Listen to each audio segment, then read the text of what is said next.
ನೋಡಿದ್ವಿ ಇಲ್ಲಿ ಪ್ರಮುಖವಾಗಿ ಪ್ರಧಾನಮಂತ್ರಿ ನರೇಂದ್ರ ಮೋದಿ ಅವರು ಮಾತಿನಲ್ಲಿ ಪ್ರಮುಖವಾಗಿ ಕಾಂಗ್ರೆಸ್ ವಿರುದ್ಧ ವಾಗ್ದಾಳಿಯನ್ನ ನಡೆಸೋದರ ಜೊತೆಗೆ ಮಹಾಗಠಬಂಧನ್ ಮಹಿಮೆಯನ್ನ ಬಿಚ್ಚಿಟ್ಟಿದ್ದಾರೆ ಪ್ರಧಾನಮಂತ್ರಿ ನರೇಂದ್ರ ಮೋದಿ ಅವರು.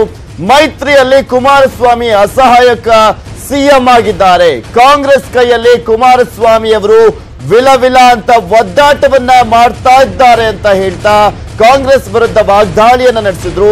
ಇತ್ತೀಚಿನ ಮೊದಲ ಮಹಾಗಠಬಂಧನ್ ಕರ್ನಾಟಕದಲ್ಲಿ ಆಯಿತು.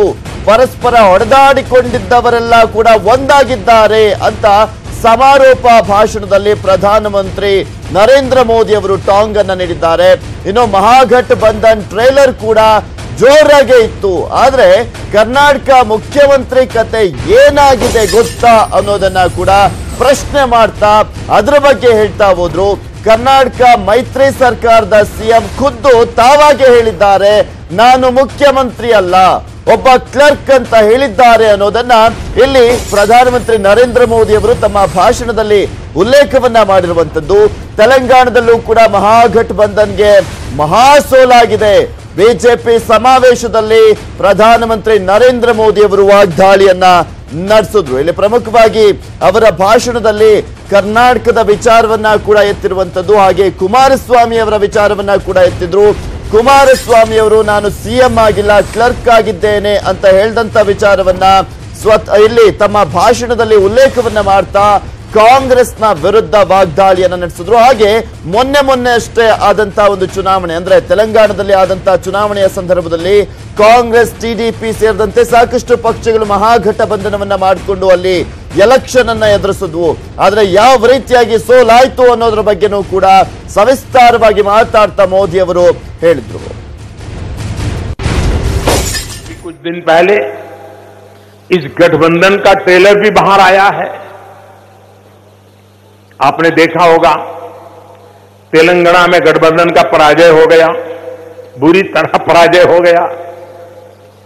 और कर्नाटक में जहां गठबंधन की पहली सरकार बनी है वहां के मुख्यमंत्री क्या कह रहे हैं?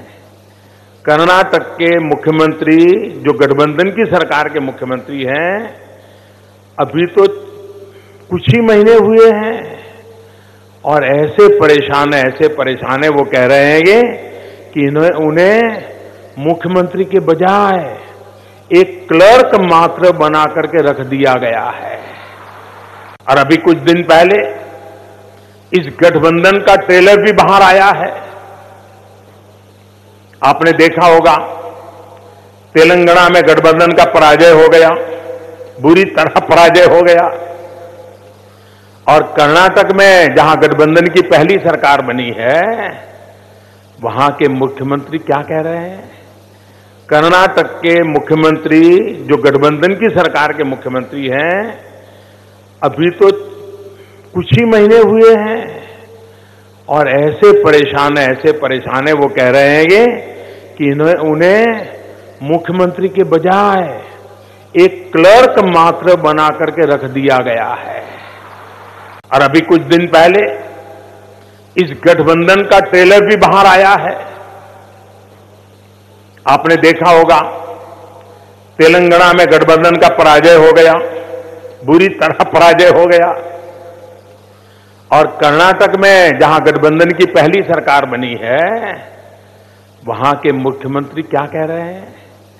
कर्नाटक के मुख्यमंत्री जो गठबंधन की सरकार के मुख्यमंत्री हैं, अभी तो कुछ ही महीने हुए हैं और ऐसे परेशान है वो कह रहे हैं कि उन्हें मुख्यमंत्री के बजाय एक क्लर्क मात्र बना करके रख दिया गया है. और अभी कुछ दिन पहले इस गठबंधन का ट्रेलर भी बाहर आया है. आपने देखा होगा तेलंगाना में गठबंधन का पराजय हो गया, बुरी तरह पराजय हो गया. और कर्नाटक में जहां गठबंधन की पहली सरकार बनी है वहां के मुख्यमंत्री क्या कह रहे हैं? कर्नाटक के मुख्यमंत्री जो गठबंधन की सरकार के मुख्यमंत्री हैं, अभी तो कुछ ही महीने हुए हैं और ऐसे परेशान है वो कह रहे हैं कि उन्हें मुख्यमंत्री के बजाय एक क्लर्क मात्र बना करके रख दिया गया है। और अभी कुछ दिन पहले इस गठबंधन का ट्रेलर भी बाहर आया है। आपने देखा होगा तेलंगाना में गठबंधन का पराजय हो गया, बुरी तरह पराजय हो गया। और कर्नाटक में जहां गठबंधन की पहली सरकार बनी है, वहां के मुख्यमंत्री क्या कह रहे हैं? कर्नाटक के मुख्यमंत्री जो गठबंधन की सरकार के मुख्यमंत्री हैं, अभी तो कुछ ही महीने हुए हैं और ऐसे परेशान है वो कह रहे हैं कि उन्हें मुख्यमंत्री के बजाय एक क्लर्क मात्र बना करके रख दिया गया है। और अभी कुछ दिन पहले इस गठबंधन का ट्रेलर भी बाहर आया है। ಸೊ ನೋಡಿದ್ವಿ ಮೋದಿ ಅವರ ಮಾತಿನ ಹೈಲೈಟ್ಸ್ ಗಳನ್ನ, ಹಾಗೆ ಕರ್ನಾಟಕದ ವಿಚಾರವನ್ನ ಕೂಡ ಇಲ್ಲಿ ಮಾತನಾಡಿದ್ದನ್ನ, ಇದೆಲ್ಲದರ ಬಗ್ಗೆ ಸಂಪೂರ್ಣವಾದಂತಹ ವಿಶ್ಲೇಷಣೆಯನ್ನ ನೀಡ್ತಾರೆ ನಮ್ಮ ಕನ್ಸಲ್ಟೆಂಟ್ ಎಡಿಟರ್ ಆಗಿರುವಂತಹ ಲಕ್ಷ್ಮಣ್ ಹೂಗಾರ್ ನಮ್ಮ ಜೊತೆ ನೇರ ಸಂಪರ್ಕದಲ್ಲಿ ನ್ಯೂಸ್ ಡೆಸ್ಕ್ ನಿಂದ ಜಾಯ್ನ್ ಆಗ್ತಾ ಇದ್ದಾರೆ. ಎಸ್ ಲಕ್ಷ್ಮಣ್ ಹೂಗಾರ್, ಇಲ್ಲಿ ಪ್ರಮುಖವಾಗಿ ಅವಕಾಶ ಸಿಕ್ಕಾಗಲೆಲ್ಲ ಕರ್ನಾಟಕವನ್ನ ಯೂಸ್ ಮಾಡ್ಕೊಳ್ತಾ ಇದ್ದಾರೆ ಪ್ರಧಾನಮಂತ್ರಿ ನರೇಂದ್ರ ಮೋದಿ ಅವರು. ಇದರ ಜೊತೆಗೆ ಅವರ ಮಾತಿನ ಹೈಲೈಟ್ಸ್ ಅನ್ನ ನೋಡೋದಾದ್ರೆ ಯಾವ ರೀತಿಯಾಗಿ ವಿಶ್ಲೇಷಣೆ ಮಾಡಬಹುದು? ಪ್ರಧಾನಿ ನರೇಂದ್ರ ಮೋದಿ 2019 ಮಹಾಸಮರಕ್ಕೆ ರಣಕಾಳೆ ಮೊಳಗಿಸಿದ್ದಾರೆ. ಆದರೆ ತನ್ನ ರಾಜಕೀಯ ಬಲಾಢ್ಯರು ಯಾರನ್ನೋದು ಕೂಡ ಬಹಳ ಸ್ಪಷ್ಟವಾಗಿ ಗುರುತಿಸಿದ್ದಾರೆ. ಅಂದ್ರೆ ಯಾರೆಲ್ಲ ನನ್ನ ವಿರುದ್ಧ ಒಂದಾಗ್ತಾ ಇದ್ದಾರೆ, ಸೊ ಯಾರು ಮೋದಿ ವಿರೋಧಿಗಳು ಮಹಾಗಠಬಂಧನ್ ನೆಪದಲ್ಲಿ ಒಂದಾಗಿದ್ದಾರೆ, ಅದು ಕರ್ನಾಟಕದ ಮೂಲಕ ಒಂದು ಟ್ರೇಲರ್ ರಿಲೀಸ್ ಆಗಿದೆ ಅನ್ನುವಂಥ ಮಾತನ್ನು ಕೂಡ ಇವತ್ತಿನ ರಾಷ್ಟ್ರೀಯ ಅಧಿವೇಶನದಲ್ಲಿ ಮೋದಿ ಪ್ರಸ್ತಾಪಿಸಿದ್ದಾರೆ. ಅಂದ್ರೆ ಕರ್ನಾಟಕದಲ್ಲಿನೇ ಮೋದಿಯ ಓಟಕ್ಕೆ ಬ್ರೇಕ್ ಹಾಕಿರ್ತಕ್ಕಂಥದ್ದು. ಸೊ ಕಾಂಗ್ರೆಸ್ ಜೆಡಿಎಸ್ ಮೈತ್ರಿ ಸರ್ಕಾರ ರಚನೆಯಾಗಿ ಇವತ್ತು 7-8 ತಿಂಗಳಾಗಿದೆ. ಸೊ ಕುಮಾರಸ್ವಾಮಿ ಅವರ ಸ್ಥಿತಿ ಹೇಗಿದೆ ಅಂತಂದ್ರೆ, ಒಂದು ಕ್ಲರ್ಕ್ ಅನ್ನೋ ರೀತಿಯಾಗಿ ಅವರೇ ಹೇಳ್ಕೊಂಡಿದ್ದಾರೆ. ಶಾಸಕಾಂಗ ಸಭೆಯಲ್ಲಿ ಅವರು ಹೇಳ್ಕೊಂಡಂತ ಏನು ಅಸಹಾಯಕತೆ ಇದೆ, ಅದು ಇವತ್ತು ಪ್ರಧಾನಿ ಮೋದಿ ಅವರಿಗೆ ಮಹಾಗಠಬಂಧನ್ ಕ್ಯಾರೆಕ್ಟರ್ ಏನು, ಅದು ಮಜಬೂರ್ ಸರ್ಕಾರ ರೀತಿ ಕೆಲಸ ಮಾಡುತ್ತೆ ಅನ್ನೋಂತಂದ್ರೆ, ಯಾರದೋ ಮರ್ಜಿಯಲ್ಲಿ ಸರ್ಕಾರ ಮಾಡ್ತಕ್ಕಂಥದ್ದು ಇವತ್ತು ಕರ್ನಾಟಕದ ಕುಮಾರಸ್ವಾಮಿ ಅವರ ಆಡಳಿತದಿಂದ ಗೊತ್ತಾಗ್ತಾ ಇದೆ. ಹಾಗಾಗಿ ಕುಮಾರಸ್ವಾಮಿ ಅವರಿಗೆ ನಿರ್ಭೀತವಾಗಿ ಕೆಲಸ ಮಾಡ್ಲಿಕ್ಕೆ ಅವಕಾಶ ಕೊಡ್ತಾ ಇಲ್ಲ ಕಾಂಗ್ರೆಸ್.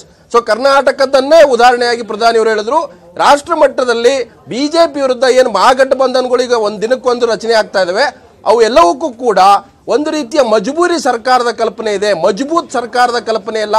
ಹಾಗಾಗಿ ದೇಶಕ್ಕೆ ಮಜಬೂತ್ ಸರ್ಕಾರ ಬೇಕಾ, ಮಜಬೂರ್ ಸರ್ಕಾರ ಬೇಕನ್ನುವಂತ ಪ್ರಶ್ನೆಯನ್ನು ಕೂಡ ಕೇಳ್ತಾರೆ. ಆ ಕಾರಣದಲ್ಲಿನೇ ಇವತ್ತು ಕರ್ನಾಟಕದ ಮೈತ್ರಿ ಸರ್ಕಾರದ ಉಲ್ಲೇಖವನ್ನು ಕೂಡ ಪ್ರಧಾನಿ ಮಾಡಿದ್ದಾರೆ. ಪ್ರಧಾನಿ ನರೇಂದ್ರ ಮೋದಿ ಇದೇ ಮೊದಲ ಬಾರಿಗೆ ಕರ್ನಾಟಕವನ್ನ ಉಲ್ಲೇಖ ಮಾಡ್ತಾ ಇಲ್ಲ. ಕಳೆದ 2-3 ವರ್ಷಗಳಲ್ಲಿ 4-5 ಬಾರಿ ಕರ್ನಾಟಕದ ಅನೇಕ ವಿಚಾರಗಳನ್ನು ಪ್ರಸ್ತಾಪಿಸಿದ್ದಾರೆ. ಒಂದು, ಆಗ ಸಚಿವರಾಗಿದ್ದಂತ ರಮೇಶ್ ಜಾರಕಿಹೊಳಿ ಮತ್ತು ಈಗಿನ ಹಾಲಿ ಶಾಸಕಿಯಾದಂತ ಲಕ್ಷ್ಮೀ ಹೆಬ್ಬಾಳ್ಕರ್ ಮನೆ ಮೇಲೆ ಐಟಿ ದಾಳಿಯಾದಾಗಲೂ ಕೂಡ ಚುನಾವಣಾ ಪ್ರಚಾರದಲ್ಲಿ ಮೋದಿ ಹಾಗಾದ್ರೆ ನಮ್ಮ ಜೊತೆಗೆ ನೇರವಾಗಿ ಕೆಪಿಸಿಸಿ ಅಧ್ಯಕ್ಷ ದಿನೇಶ್ ಗುಂಡೂರಾವ್ ಅವರೇ ಇವತ್ತು ಸಿಎಂ ಕುಮಾರಸ್ವಾಮಿ ಕ್ಲರ್ಕ್ ರೀತಿ ಕೆಲಸ ಮಾಡ್ತಾ ಇದ್ದಾರೆ. ಇದು ನೋಡಿ ನಿಜವಾದ ಮಹಾಗಠಬಂಧನ್. ಇಂಥ ಮಹಾಗಠಬಂಧನ್ ಮಜಬೂರ್ ಗಠಬಂಧನ್ ಆಗುತ್ತೆ ಹೊರತಾಗಿ ಮಜಬೂತ್ ಗಠಬಂಧನ್ ಅಲ್ಲ. ಕರ್ನಾಟಕದ ಮೈತ್ರಿ ಸರ್ಕಾರವೇ ಮುಂದಿನ ಮಹಾಗಠಬಂಧನ್ ಅನ್ನುವಂತ ವ್ಯಾಖ್ಯಾನ ಮಾಡಿದರೆ ಏನ್ ಹೇಳ್ತೀರಾ ದಿನೇಶ್ ಗುಂಡೂರಾವ್? ನೋಡಿ, ಇವತ್ತು ದಿನನಿತ್ಯ ಬಿಜೆಪಿ ಜೊತೆ ಇದ್ದಂತ ಪಾರ್ಟ್ನರ್ಸ್ ದಿವಸ ಬಿಟ್ಟು ಹೋಗ್ತಾ ಇದ್ದಾರೆ. ಸುಮಾರು 15-20 ಅಲಯನ್ಸ್ ಪಾರ್ಟ್ನರ್ ಇಂಡಿಯಿಂದ ಹೊರಗೆ ಬಂದಿದ್ದಾರೆ. ಜೊತೆಲಿರ್ತಕ್ಕಂಥ ಪಾರ್ಟ್ನರ್ಸ್ ಕೂಡ ಶಿವಸೇನಾ ಈ ರೀತಿಯಾದಂತ ಪಕ್ಷಗಳು ಅವರು ಕೂಡ ದಿನನಿತ್ಯ ಮೋದಿ ಅವ್ರನ್ನ ಕ್ರಿಟಿಸೈಸ್ ಮಾಡ್ತಾ ಇದ್ದಾರೆ. ಅದರಿಂದ ಇವತ್ತು ಯಾವುದೋ ಒಂದು ಪತ್ರಿಕಾ ಹೇಳಿಕೆ ಇಟ್ಕೊಂಡು ಅಮಿತ್ ಶಾ ಅಥವಾ ಮೋದಿ ಮಾತಾಡೋದು ಅರ್ಥನೇ ಇಲ್ಲ. ಮತ್ತು ಈಗಾಗಲೇ ಅದಕ್ಕೆ ಕುಮಾರಸ್ವಾಮಿ ಅವರು ಉತ್ತರ ಕೊಟ್ಟಾಗಿದೆ. ಏನು ಅದ್ರ ಏನ್ ಹೇಳ್ಬೇಕು ಅದೆಲ್ಲ ಹೇಳಿದ್ದಾರೆ. ಅದರಿಂದ ಅವ್ರಿಗೆ ಇವತ್ತು ಮುಳುಗ್ತಾ ಇರೋ ದೋಣಿ ದೇಶವನ್ನ ದಬ್ಬಾಳಿಕೆ ಭಯದ ವಾತಾವರಣದಲ್ಲಿ ಆಡಳಿತ ಮಾಡ್ತಾ ಇರ್ತಕ್ಕಂಥ ಕೇಂದ್ರ ಸರ್ಕಾರ ಇವತ್ತು ವಿರೋಧ ಪಕ್ಷಗಳನ್ನ ದ್ವೇಷ ಮಾಡ್ತಕ್ಕಂಥ ಅದು ಮಟ್ಟ ಹಾಕ್ತಕ್ಕಂಥ ರೀತಿಯಲ್ಲಿ ಅವರು ಆಡಳಿತ ನಡೆಸ್ತಾ ಇದ್ದಾರೆ. ಇದನ್ನ ಜನ ಸಹಿಸ್ತಾರೆ. ಅಲ್ಲ ದಿನೇಶ್ ಗುಂಡೂರಾವ್, ಅಂದ್ರೆ ಪ್ರಧಾನಿಗಳು ಮೋದಿ ಅವರು ಪದೇ ಕರ್ನಾಟಕದ ವಿಚಾರಗಳನ್ನ, ಒಂದು ರೈತರಿಗೆ 600 ಜನಕ್ಕೂ ಕೂಡ ಇವತ್ತು ಸಾಲ ಮನ್ನಾ ಸ್ಕೀಮ್ ಯೋಜನೆ ಜಾರಿಗೆ ಬಂದಿಲ್ಲ, ರೀಚ್ ಆಗಿಲ್ಲ ಅಂತ ಒಂದು ಹೇಳಿದ್ರು. ಹಿಂದೆ ರಮೇಶ್ ಜಾರಕಿಹೊಳಿ ಅವರ ಮನೆ ಮೇಲೆ ಐಟಿ ದಾಳಿ ಆದಾಗಲೂ ಕೂಡ ಅದನ್ನು ಕೂಡ ಚುನಾವಣಾ ಪ್ರಚಾರ ಪ್ರಸ್ತಾಪ ಮಾಡಿದ್ರು. ಸೊ ಅನೇಕ ಸಂದರ್ಭದಲ್ಲಿ ಅವಕಾಶ ಸಿಕ್ಕಾಗಲೂ ಕೂಡ ಮೋದಿ ಅವರು ಕರ್ನಾಟಕವನ್ನು ಪ್ರಸ್ತಾಪಿಸ್ತಾ ಇರೋದು ಕಾರಣ ಏನು ಅಂದ್ರೆ, ಕರ್ನಾಟಕದಲ್ಲಿ ಬಿಜೆಪಿಯ ಓಟಕ್ಕೆ ಬ್ರೇಕ್ ಹಾಕಿದೆ ಅನ್ನುವಂಥ ಮಾತನ್ನು ಕೂಡ ತಾವು ಆಡಿದ್ರಿ. ಕುಮಾರಸ್ವಾಮಿ ಅವರು ಹೇಳಿದ್ರು ಮೋದಿ ಅಶ್ವಮೇಧ ಕುದುರೆಯನ್ನ ಕಟ್ಟಾಕಿದ್ವಿ ಅಂತ ಹೇಳಿದ್ರು. ಅಂದ್ರೆ ಎಲ್ಲೋ ಒಂದು ಕಡೆ ಮಹಾಗಠಬಂಧನ್ ಕ್ರಿಯೇಟ್ ಆಗಿದ್ದೆ ಬೆಂಗಳೂರಿನಲ್ಲಿ. ಸೊ ಆ ಕಾರಣಕ್ಕಾಗಿ ಕರ್ನಾಟಕವನ್ನು ಪ್ರಸ್ತಾಪಿಸ್ತಾ ಇದ್ದಾರಾ?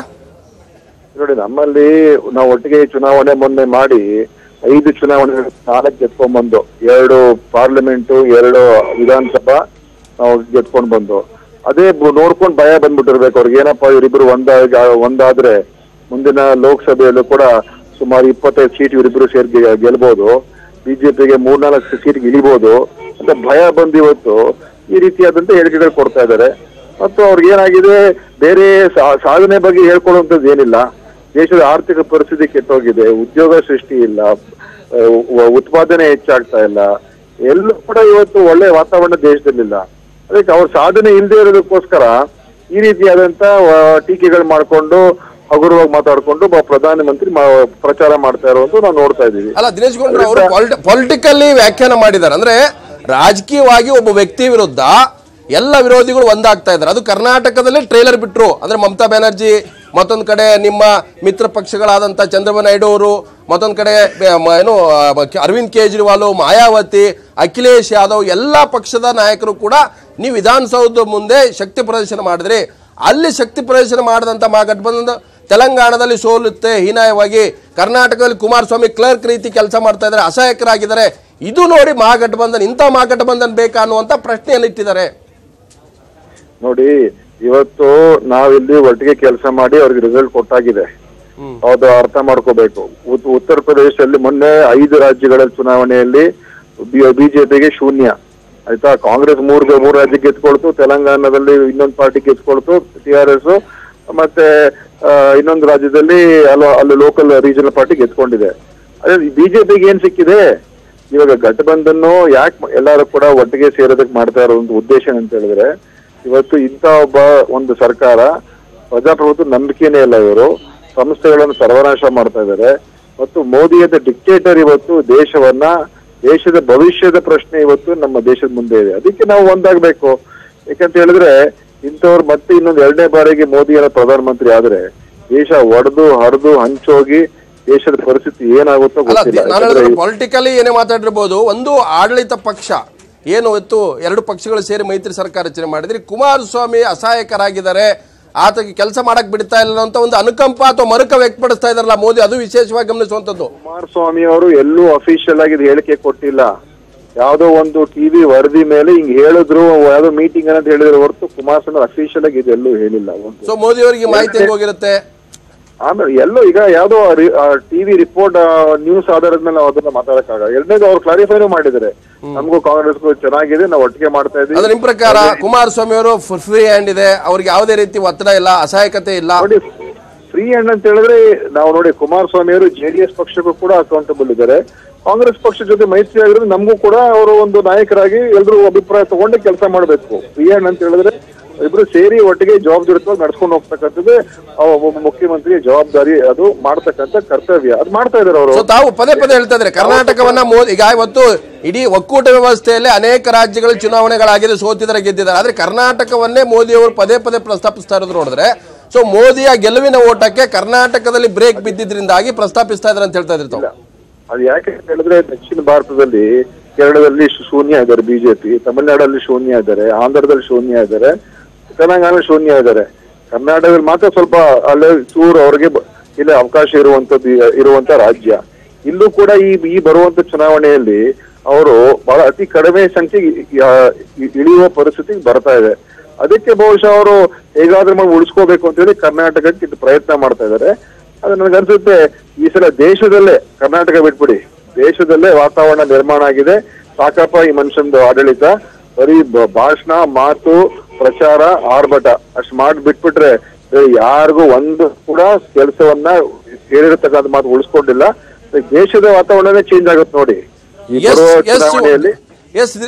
ಎಸ್ ದಿನೇಶ್ ಗುಂಡೂರಾವ್ ಅವರೇ, ಸೊ ಪ್ರಧಾನಿ ಮೋದಿ ಅವರ ಇವತ್ತಿನ ರಾಷ್ಟ್ರೀಯ ಸಮಾವೇಶದಲ್ಲಿ ಆಡಿದಂತ ಮಾತುಗಳು ತಮ್ಮ ಅಭಿಪ್ರಾಯವನ್ನು ಪ್ರತಿಕ್ರಿಯೆ ನೀಡಿದ್ರೆ, ಇದು KPCC ಅಧ್ಯಕ್ಷರಾದಂತ ದಿನೇಶ್ ಗುಂಡೂರಾವ್ ಹೇಳಿರ್ತಕ್ಕಂಥದ್ದು ಏನಂತಂದ್ರೆ, ಮಹಾಗಠಬಂಧನ ಗಟ್ಟಿಯಾಗಿದೆ, ಕುಮಾರಸ್ವಾಮಿ ಅವರಿಗೆ ಯಾವುದೇ ರೀತಿಯ ತೊಂದರೆ ಕೊಟ್ಟಿಲ್ಲ, ಫ್ರೀ ಹ್ಯಾಂಡ್ ಬಿಟ್ಟಿದ್ದೀವಿ, ಅವರು ಸ್ವತಂತ್ರರಿದ್ದಾರೆ ಅನ್ನುವಂತ ಹೇಳಿಕೆಯನ್ನು ಕೊಟ್ಟಿದ್ದಾರೆ. ಎಲ್ಲೋ ಒಂದು ಕಡೆ ಪ್ರಧಾನಿ ಮೋದಿಗಳು ಈ ಒಂದು ರಾಜ್ಯದ ಮೈತ್ರಿ ಸರ್ಕಾರದ ಸ್ಥಿತಿಗತಿಗಳನ್ನು ಇಟ್ಟುಕೊಂಡು ಇಡೀ ದೇಶದಲ್ಲಿ ಮಹಾಗಠಬಂಧನ ಆಡಳಿತಕ್ಕೆ ಬಂದರೆ ಅಥವಾ ಬೇರೆ ರಾಜ್ಯಗಳಲ್ಲಿ ಮೈತ್ರಿ ಮಾಡಿಕೊಂಡ್ರೆ ಇದೇ ಪರಿಸ್ಥಿತಿ ಆಗುತ್ತೆ, ಯಾವ ರೀತಿಯಾಗಿ ಮಜಬೂರ್ ಅನ್ನುವಂಥದ್ದು. ಅಂದ್ರೆ ಬೇರೆಯವರ ಅಣತಿಯಂತೆ ಬೇರೆಯವರು ಹೇಳಿದಂಗೆ ಕೆಲಸ ಮಾಡಬೇಕು, ಸ್ವತಂತ್ರವಾಗಿ ತೀರ್ಮಾನಗಳನ್ನು ಕೈಗೊಳ್ಳಕ್ಕಾಗಲ್ಲ. ಸೊ ಯಾವ ರೀತಿ ಕುಮಾರಸ್ವಾಮಿ ಅವರ ಸ್ಥಿತಿ ಇದೆಯೋ ಅದೇ ಸ್ಥಿತಿ ಬರಬೇಕಾದ್ರೆ ಮಹಾಗಠಬಂಧನ್ ಇಲ್ಲದೆ ಹೋದ್ರೆ ಗಟ್ಟಿಯಾದಂತ ಸಮರ್ಥವಾದಂತ ಸುಭದ್ರವಾದಂತ ಆಡಳಿತ ಬೇಕಾ ಅನ್ನುವಂಥ ಪ್ರಶ್ನೆಯನ್ನ ಇವತ್ತು 12,000 ಜನ ಅವರ ಪಕ್ಷದ ಏನು ಕಾರ್ಯಕಾರಿ ಸಮಿತಿ ಸದಸ್ಯರಿದ್ರೆ ಅವರಿಗೆ ಮಾಡಿದರೆ. ಹಾಗಾಗಿ ಪದೇ ಪದೇ ಮೋದಿ ಅವರು ಕರ್ನಾಟಕದ ಮೂಲಕವೇ ತಮ್ಮ ಬೇರೆ ಬೇರೆ ಸಂದರ್ಭಗಳಲ್ಲೂ ಕೂಡ ಪ್ರಸ್ತಾಪಿಸ್ತಾ ಇದ್ದಾರೆ. ಹಾಗಾಗಿ ಮಹಾಗಠಬಂಧನ್ಗೆ ನೇರವಾಗಿ ಕರ್ನಾಟಕದ ಕುಮಾರಸ್ವಾಮಿ ಅವರ ಈಗಿನ ಸಿಚುವೇಶನ್ ಏನಿದೆ ಅಸಹಾಯಕತೆ ಅದಕ್ಕೆ ಮರುಕ ವ್ಯಕ್ತಪಡಿಸಿದ್ದಾರೆ ಮೋದಿ. ಆ ಮೂಲಕ ಮಹಾಗಠಬಂಧನ್ ಅಂದ್ರೆ ಹೀಗಿರುತ್ತೆ ಅನ್ನುವಂತ ಒಂದು ಸಂದೇಶವನ್ನು ಕೂಡ ರವಾನೆ ಮಾಡಿದ್ದಾರೆ Prithvi. Okay, thank you Lakshman Hoogar ನಿಮ್ಮೆಲ್ಲ ಡೀಟೇಲ್ಸ್ಗಾಗಿ. ಸಿಎಂ ಕ್ಲರ್ಕ್ ಆಗಿದ್ದಾರೆ ಎಂಬ ಮೋದಿ ಹೇಳಿಕೆಯ ವಿಚಾರಕ್ಕೆ ಸಂಬಂಧಪಟ್ಟಂತೆ HDK ಅವರು ಮಾತನಾಡಿದ್ದಾರೆ. HDK ಕ್ಲರ್ಕ್ ಆಗಿದ್ದಾರೆ ಎಂಬ ಮೋದಿ ಹೇಳಿಕೆಗೆ ಮೋದಿ ಅವರಿಗೆ ಸಿಎಂ ಗೊತ್ತಿರಬೇಕು, ನನಗೆ ಗೊತ್ತಿಲ್ಲ ಅನ್ನೋದ್ರ ಬಗ್ಗೆ ಹಾಸನದಲ್ಲಿ ಸಚಿವ HD ರೇವಣ್ಣ ಅವರು ಪ್ರತಿಕ್ರಿಯೆಯನ್ನ ನೀಡಿದ್ದಾರೆ. ಕುಮಾರಸ್ವಾಮಿ ಅವರ ಸಹೋದರ ಸಿಎಂ ಕ್ಲರ್ಕ್ ಆಗಿದ್ದಾರೆ ಎಂಬ ಮೋದಿ ಅವರ ವಿಚಾರಕ್ಕೆ ಸಂಬಂಧಪಟ್ಟಂತೆ ಅವರು ರಿಯಾಕ್ಟ್ ಅನ್ನ ಮಾಡಿರುವಂತದ್ದು. ನನಗೆ ಕೊಟ್ಟಿರುವುದು ಲೋಕೋಪಯೋಗಿ ಇಲಾಖೆಯ ಕೆಲಸ, ನಾನು ಲೋಕೋಪಯೋಗಿ ಇಲಾಖೆಯ ಕೆಲಸವನ್ನ ನೋಡಿಕೊಳ್ಳುತ್ತೇನೆ, ಸಿಎಂ ಬಗ್ಗೆ ಮೋದಿ ಹೇಳಿರುವುದು ಗೊತ್ತಿಲ್ಲ ಅಂತ ರೇವಣ್ಣ ಅವರು ಹೇಳಿದ್ದಾರೆ. ಮೋದಿ ಅವರು ಹೇಳಿದ್ದಾರೆ ಈಗ ಸಿಎಂ ಕಾಂಗ್ರೆಸ್ ಕೆಲಸ ಮಾಡ್ತಾರೆ ಕರ್ನಾಟಕದಲ್ಲಿ. ಅದು ಗೊತ್ತಿಲ್ಲಪ್ಪ ನನಗೆ, ಅದೆಲ್ಲ ಸಿಎಂ ಗೊತ್ತು, ಮೋದಿಯವರಿಗೆ ಗೊತ್ತಿದ್ದು ಅಲ್ಲ. ಮೋದಿಯವರಿಗೆ ಸಿಎಂ ಗೊತ್ತಿರೋದ್ರಿಂದ ನನಗೆ ಗೊತ್ತಿಲ್ಲ. ನಾವೇನ್ ಮಾಡೋದು ಸರ್, ನಮ್ದಿರೋದು ಲೋಕೋಪಯೋಗಿ ಮಂತ್ರಿ, ನಂದೇನೈತೆ ಕೊಟ್ರೆ ಇಲಾಖೆ ಕಾರ್ಯ ನಿಮಿತ್ತಲ್ಲಿ. ಇಲ್ಲಿ ಮೋದಿಯವರವರು ಹಾಸನ್ ಮೋದಿಯವರು